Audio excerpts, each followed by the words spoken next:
আজকে আমার ছোট ভাই বোনদেরকে নিয়ে একটা মজার খেলা খেলতে যাচ্ছি। তো খেলাটা হচ্ছে গিয়ে আপনারা এখানে যে পার্টিটা দেখতেছেন এটার মধ্যে আজকে সবাইকে বসাবো এবং কি তাকেও। তো বসার পর নিয়মটা হচ্ছে গিয়ে কেউ এটাতে বসার পর কারোর সাথে কথা বলতে পারবে না, কেউ এই পার্টি থেকে বের হতে পারবে না। আর যদি কেউ বের হয়ে যায় বা কারোর সাথে কথা বলে তাহলে সে খেলা থেকে আউট হয়ে যাবে। আমি না কথা বলে ফেলেছি, চলো বের হয়ে যাও। আর যে শেষ পর্যন্ত থাকবে তার জন্য থাকছে বিশাল পুরস্কার। তো দেখা যাক আজকের বিজয়ী কে হতে যাচ্ছে। তো প্রথমে আমরা সবার বড় প্রতিযোগিতাকে মাঠে বসিয়ে দিব, যার বয়স মাত্র 8 মাস। এরপর আস্তে আস্তে সকলকে বসিয়ে দিচ্ছি। আর গাইস, এই বাচ্চাদেরকে খেলার রুলস বুঝাতে আমার এত পরিমাণে কষ্ট হয়েছে। শুনো, তোমার কি কই, এই পার্টির মাঝে যখন বইবা তখন আমেনার লগে আর হালিমার লগে কথা কই যাত না, বুঝছো? চুপ থাকবা। হ্যাঁ, আর এই পার্টিতে বাইরে যাত না। যদি বাইরে তাইলে খেলাতে আউট হয়ে যাবা, তাইলে আর পুরস্কার পাইবা না, বুঝছো? হালিমা বুঝছো, আমেনা বুঝছো? কেউ কথা কই যাত না কিন্তু, ঠিক আছে? তো এইভাবে তাদেরকে একবার নয়, দুইবার নয়, অনেকবার বোঝানোর পর তারা অবশেষে খেলাটা বুঝতে পেরেছে। তো চলুন আজকে দেখা যাক এই খেলায় আজকে কে বিজয়ী হতে যাচ্ছে। তো গাইস, এখন দেখতেছেন যে খেলাটা অলরেডি স্টার্ট হয়ে গেছে আর এই সবাই নীরবে বসে আছে। তো গাইস, দেখতে পাচ্ছেন যে সবাই খুব নীরবের সাথে বসে আছে, কেউ কারোর সাথে কথা বলতেছে না। তো দেখা যাক আজকে শেষ পর্যন্ত কে এই খেলায় টিকে থাকতে পারে, কে আজকের পুরস্কারটা নিতে যাচ্ছে। তো ওই যে আমার ছোট ভাই অলরেডি আউট হয়ে গেছে, সে কথা বলে ফেলেছে। ভাইয়া আসো, তুমি আসো। প্রথমে আউট হয়ে গেছে, এই যে নাও, যাও এবার তুমি তোমার মায়ের কুলে ফিরে যাও। 4 জন প্রতিযোগী থেকে একজন অলরেডি আউট হয়ে গেছে আর 3 জন স্ট্রং প্লেয়ার এখনো বাকি আছে। দেখা যাক তারা কতক্ষণ পর্যন্ত থাকতে পারে। অলরেডি 10 মিনিট হয়ে গিয়েছে।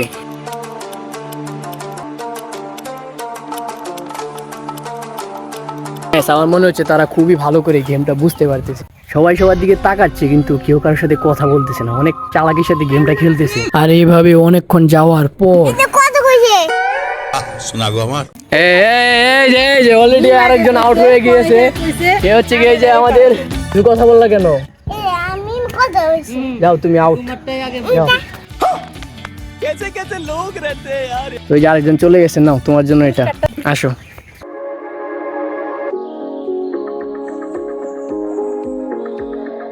তো 4 জন প্রতিযোগী থেকে অলরেডি 2 জন আউট হয়ে গেছে আর 2 জন বাকি আছে। তো এই 2 জন অনেকক্ষণ ধরে বসে থাকার পর আমার মাথায় একটা চিন্তা আসলো, যে এদের যদি হিসু টিসু ধরে তাহলে তো ওরা বলবে না, যদি এখানে শিশু করে দে। সে কারণে ভাবলাম তাদেরকে একটু সতর্ক করে দিই। না, ছোট বাচ্চা যেহেতু বলতে পারে না, যেহেতু কারোর সাথে কথা বলতেছে না, হয়তো এখানে বিছানায় মুখ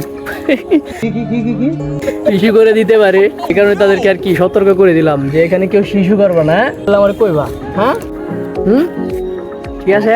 আর গাইস, এইভাবে অনেকক্ষণ চলে যাওয়ার পর তারা কেউই একে অপরের সাথে কথা বলতেছিল না। আমি ভেবেছিলাম হয়তো এই খেলাটা 2 মিনিটে শেষ হয়ে যাবে, কারণ সবগুলাই বাচ্চা, মানে খুব সহজে কারোর সাথে কথা বলে ফেলবে। তো অলমোস্ট অনেক সময় হয়ে গেছে, কিন্তু এখন পর্যন্ত এই 2 জনের মাঝে এত পরিমাণে বাঘের সিংহের লড়াই হচ্ছে, ঠিক আছে? এখন পর্যন্ত কেউ কারোর সাথে কোনো প্রকার কথা বলে না, ঠিক আছে? এই যে তোমার পাও যদি লাগে তুমি আউট হয়ে যাবে কিন্তু। তো এখন জানি না কি হয়, অলমোস্ট রাত হয়ে যাচ্ছে। পর্যন্ত যা যা হবে সবই আপনাদেরকে দেখাবো, আর লাস্টের বিজয়ী কে হয়, তাকে কি পুরস্কার দিই আমি সেটা আপনাদেরকে দেখাবো। তো ভিডিওটা শেষ পর্যন্ত দেখুন, ওকে? আরে ভাই, অনেকক্ষণ যাওয়ার পর ভাবলাম অন্য কিছু ট্রাই করা যাক। তো গাইস, অলমোস্ট অনেকক্ষণ হয়ে গেছে, এখনো কেউ কারোর সাথে কথা বলতেছে না। তো তাদেরকে একটা মজার জন্য তাদেরকে একটা প্রশ্ন করতেছি, ঠিক আছে? তোমরা 2 জনকে এখন কথা বলতে পারবা। আমি একটা প্রশ্ন করবো, 2 জনকে 2টা যদি বলতে পারো তাহলে তোমাদের জন্য একটা এই চকলেটটা, এটা কে নিবে? আমি। আচ্ছা ঠিক আছে। তোমার নাম কি? আমেনা। তোমার বাড়ি কই? তুমি কোন ক্লাসে পড়ো? তোমার নাম কি? তোমার নাম কি? তোমার নানু বাড়ি কোথায়? তোমার বাবার নাম কি? বাবার নাম কি? তো সে বলতে পারতেছে না। আর এই 3টা প্রশ্নের উত্তর দিয়েছে, তাই চকলেটের জয়টা। আর কেউ এখন কারোর সাথে কথা বলতে পারবে না। 2 hours later. তো এইভাবে অনেকটা সময় যাওয়ার পর অবশেষে একজনের নীরবতার ধৈর্য শেষ হলো আর আমরাও আমাদের বিজয়ীকে পেয়ে গেলাম। আমার আন্টি খেলোয়াড়দের মনোযোগ নষ্ট করার চেষ্টা করতেছে, ওকে?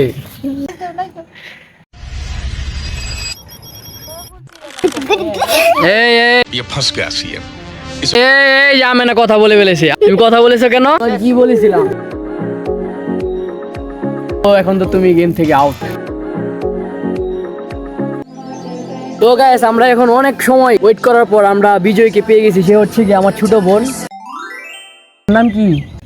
এরা দুইজনকে আউট করে, তিনজনকে আউট করে সে বিজয়ী হয়েছে। তাকে তো একটা সেরা পুরস্কার দিতেই হবে। তো দেখা যাক তাকে এখন কি পুরস্কার দিচ্ছি। চলুন ভাই আসো।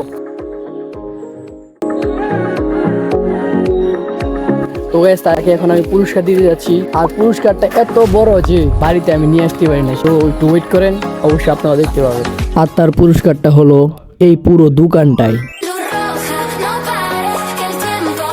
কিভাবে সেটা আপনাদেরকে বলতেছি। তো গাইস তাকে আজকে পুরস্কার দিতে যাচ্ছি হচ্ছে কি পুরো একটা দোকান। মানে হচ্ছে কি এই দোকান তো আর মনে করেন যে বাড়িতে নেওয়া যাবে না, সে কারণে তাকে আমি দোকানে নিয়ে আসছি। ঠিক আছে, একটা লাক্সারিয়াস দোকান চাইলে আমি নিয়ে যেতে পারতাম, কিন্তু আমি যেহেতু বর্তমানে গ্রামের মধ্যে আছি তো এর চেয়ে বেটার দোকান আর পাওয়া যাবে না, সেটা হয়তো আপনারা জানেন খুব ভালো করে। তো আজকে এখান থেকে সে কোনো কিছু মানে যা খেতে চাই আনলিমিটেড তাকে আজকে আমি খাওয়াবো এই দোকান থেকে। ঠিক আছে, তো গাইস দেখা যাক সে আজকে কি কি খায়। তো ভাই কি খাইবা কো?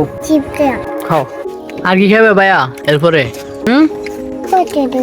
Potato chips. No potato chips.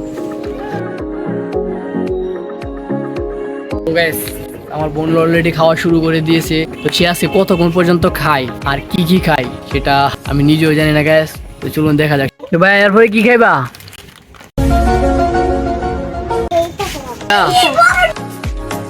তো সে দুইটা চিপ আর মুজু খাওয়ার পর সে অলরেডি দুইটা চিপস খেয়েছে আর এখন মুজু খাচ্ছে। ঠিক আছে, বলছে যে আর কিছু খাবে না।